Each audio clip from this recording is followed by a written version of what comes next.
Well, that's what we're trying to figure out. That's what, our job is to investigate everything that happens. That's what we're trying to do. Obviously, the more information. Do anything wrong? That was back in December of 2018, and that there is a key piece of the puzzle revealed in this bribery and corruption case against the New Jersey Senator, Democrat Bob Menendez.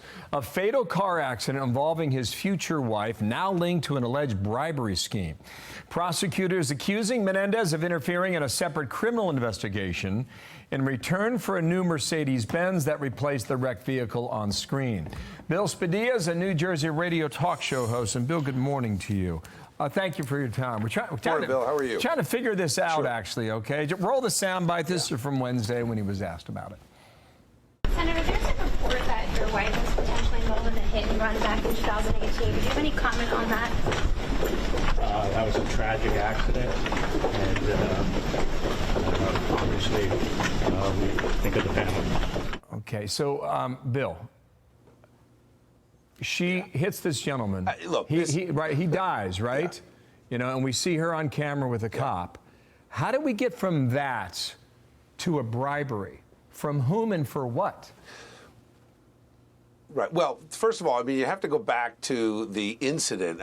Outside of the bribery issue, you've got the issue that she left the scene, even though the local cops cleared her, said, sure, she can go, but no one checked her cell phone. There was no DUI test. So there are a ton of unanswered questions about the incident itself before you ever get to the bribery. I mean, this was a 49-year-old man who allegedly was dropped off on the wrong side of the street. He lived across the street. He had had too much to drink. And she hits him so hard that she totals the car. There are so many unanswered questions about what happened that I understand now the Attorney General is actually going to look into this in New Jersey, and I think that's a good thing. As far as the bribery is concerned, a month later, apparently and reportedly, she was complaining about not having a car, and one of the senator's business associates, all of a sudden, here's a brand new $60,000 Mercedes. So there's so much to this. I think that the more that comes out in this indictment, the more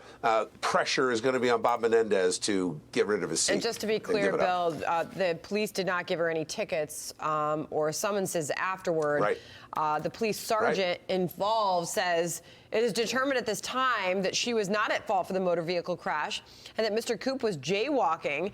In an interview, her attorney called the crash a tragic accident and said it had nothing to do with the bribery charges. Well, and again, I think the accident didn't have anything to do with it. It was the fact that someone replaced her car for some reason a month later. I mean, a $60,000 gift, that's pretty nice. But when your husband or husband-to-be at the time is a powerful United States senator and a man who has been under investigation before. Remember, he was indicted in 2015 on corruption, actually went to trial in 2017, ended up with a hung jury. So, and then the prosecutors decided not to retry the case. So remember, this happened after those charges went down in 2017. So again, a lot of unanswered questions, but really the big thing that's coming out today is we understand that there was a retired Hackensack police chief who was on the scene and helped her clean out the car and then left. So the question is, who did she call first? Why was she not the first person that called 911? Again, separate from the bribery, a 49-year-old man is dead, and she walked away without so much as a ticket or a question. Oh, maybe we figured out a trial, right? Bill, thank you for your time. Bill Spadea from New Jersey. Thanks, Bill. Thank you. Nice to see you. Hey, everyone. I'm Emily Campagno. Catch me and my co-hosts Harris Faulkner and Kaylee McEnany on Outnumbered every weekday at 12 p.m. Eastern, or set your DVR. Also, don't forget to subscribe to the Fox News YouTube page for daily highlights.